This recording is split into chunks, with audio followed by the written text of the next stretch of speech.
قید ہے، معنی یہ جزوی کیفیت ہے۔ جیسے اولیاء اللہ کو کشف وقتی طور پہ ہو جاتا ہے تو یہ وقتی الہام تھا، جو دنیا کی بن دیکھی چیز جس کو اللہ تعالیٰ کی آیات اور قدرت سے تعلق ہے، ایسی چیزیں جو نہیں دکھائی گئی تھیں وہ اس مقام میں، مخصوص مقام میں دکھائی گئیں۔ ایسا نہیں کہ ہر حال میں علی الاطلاق اور ہر وقت میں ہر چیز کو اللہ کے نبی دیکھ رہے ہوں، یہ مراد نہیں۔ فأوحى الیہ، پھر میری طرف اشارہ کیا کہ انکم تفتنون فی قبورکم، کہ عائشہ صدیقہ فرماتی ہیں کہ اشارہ کر کے فرمایا قبروں میں تمہارا امتحان ہوگا۔ مثل کہا یا قریب کہا، راوی کو شک ہے۔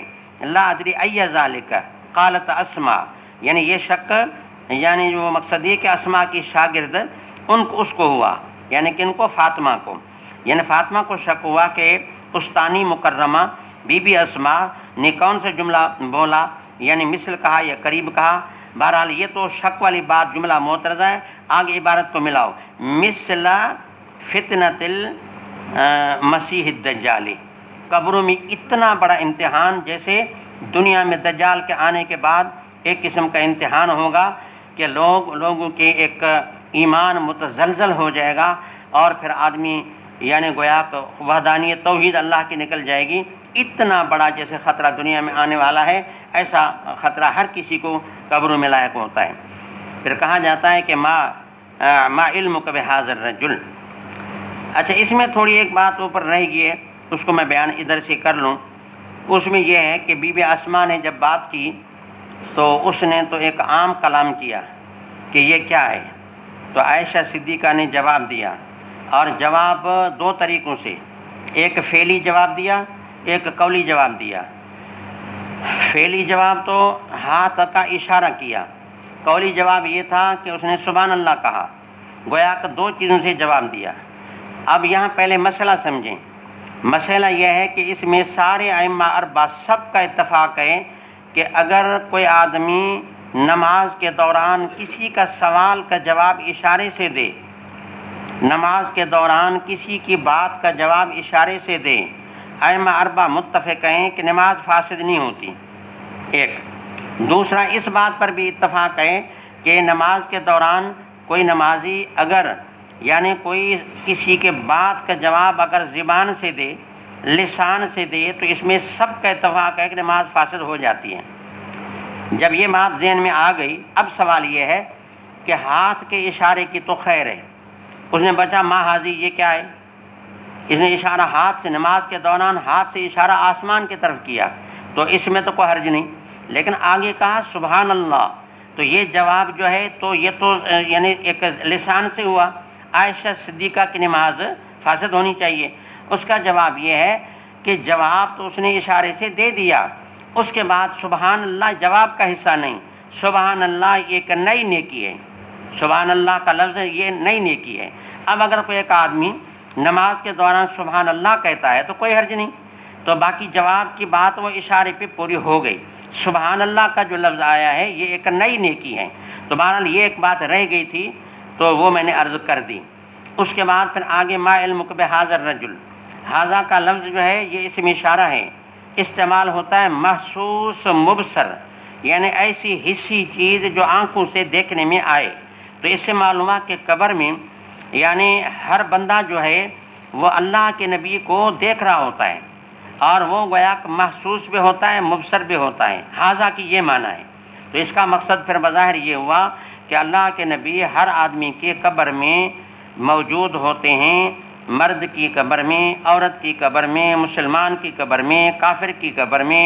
پھر تو یہ ہوگا، پھر وہی بات ہو جائے گی کہ ہاں یہ حاضر ناظر والی بات۔ لیکن جواب سے تمہیداً ایک بات یہ پہلے سمجھ لیں کہ کوئی چیز جب مشہور اور معروف ہوتی ہے اور اتنی شہرت ہے کہ بس اس کے طرف اشارہ کافی ہو جاتا ہے، تو بعض اوقات ایسی معقول چیز کو محسوس مبصر سے تشبیہ دے کر کے محسوس مبصر کا لفظ معقول کے لیے استعمال ہوتا ہے، استعمال مجازی ہوتا ہے۔ مقصد یہ ہوتا ہے کہ جس طرح آنکھوں سے دیکھی چیز واضح ہے، اس طرح اس بندے کو صرف اشارہ کرنا ہی کافی ہے۔ جیسے مثال یہ کہہ دیا جائے کہ بھئی اب اس جوان کا یا اس بوڑھے کا کیا حال ہے کہ کیا کرے گا، یعنی عمران خان کا کیا حال ہے؟ تو اب ایک بندہ مشہور ہے، تو اب کسی نے کہا ہاں بھائی ابھی وہ جانے والا ہے یا نہیں، اس کی حکومت پختی ہے، یا جو بھی جواب دے آدمی. تو اس طرح معروف مشہور شخصیت کے لیے آدمی اچھا اس بندے کا کیا معاملہ ہے، تو پرلا سمجھ لیتا ہے کہ اچھا بندے سے مراد فلاں ہے. تو یہاں بھی یعنی اللہ کی نبی کی جو شخصیت ہے وہ چونکہ ہر مومن کے ساتھ ہر مومن کی جو اس کے ساتھ محبت ہے، اس لحاظ سے وہ ہر مومن کے لیے معروف اور مشہور ہے، تو پھر اس کے لیے مجازن ھذا کا لفظ استعمال ہوا. باقی یہ مقصد نہیں کہ اللہ کا نبی ہر قبر میں محسوس بھی ہے اور آنکھوں سے دیکھنے میں آ رہا ہے. اور ما علمک بھذا الرجل، اور آگے کہا فاما المؤمن او قال الموقن، راوی کو شک ہے کہ ایمان والا یا یوں کہا کہ یقین والا، تو کہے گا لا ادری ایہما قالت اسما. یہ جملہ معترضہ ہے کہ راوی یعنی فاطمہ کہتی ہے کہ استانی مکرمہ بی بی اسما نے لفظ موقن کا کہا یا مؤمن کا کہا، اس میں مجھے شک ہے. بہرحال اس کے بعد وہ بندہ جس سے سوال کریں گے کہ یہ شخصیت کون ہے، تو وہ بندہ جواب دے گا ہوا محمد. اس میں بھی ایک بات سمجھنے کی ہے کہ اگر اللہ کے نبی ہر قبر میں موجود ہوتے تو پھر وہ یوں کہتا کہ ھذا محمد، یہ نہ کہتا ہوا محمد. ہوا ضمیر غائب کا ہے، یہ استعمال وہاں ہوتا ہے جہاں وہ چیز موجود نہ ہو. تو ہوا کا لفظ بھی بتا رہا ہے کہ معنی اللہ کے نبی ہر قبر میں نہیں ہے. وہ کہے گا ہوا محمد، پھر کہے گا ہوا رسول اللہ، پھر ہوا ضمیر غائب کا آ گیا. تو غائب کا ضمیر بتا رہا ہے کہ اللہ کے نبی وہاں غائب ہیں، حاضر نہیں ہیں. پھر جاءنا میں یہ ضمیر ہوا کا راجع ہو رہا ہے، تو جا کا جو فعل ماضی غائب ہیں، آپ جانتے ہیں یہ ماضی غائب کا صیغہ ہے. یہاں بھی یہ بات معلوم ہو رہی ہے کہ اس قبر میں وہ اللہ کے نبی غائب ہیں، حاضر نہیں ہیں.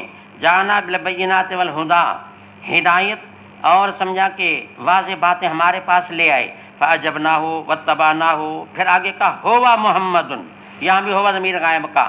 یہ پوری عبارت اس کو بالکل کھول دیتی ہے کہ جناب رسول اللہ صلی اللہ علیہ وسلم اپنی مبارک اپنا جو ہے وہ تمام لوگوں کی قبروں میں حاضر نہیں ہوتے بلکہ غائب ہوتے.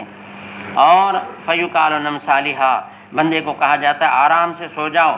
قد علمنا، فرشتے کہیں گے ہمیں پہلے یقین تھا کہ ان کنت لموقنا بہ، کہ تجھے اس بات پر یقین ہے. ہمارا اندازہ بھی یہی تھا اور وہ اندازہ صحیح سچا نکلا. جہاں تک منافق یا راوی کو شک ہے کہ مرتاب کہا کہ جس کو نبی کی باتوں میں ریب تھا، لا ادری ای ذالک، یہ جملہ معترضہ ہے. فاطمہ کہتی ہے کہ مجھے پتہ نہیں ہے کہ اسما نے کون سا لفظ بولا، منافق کہا یا مرتاب کہا.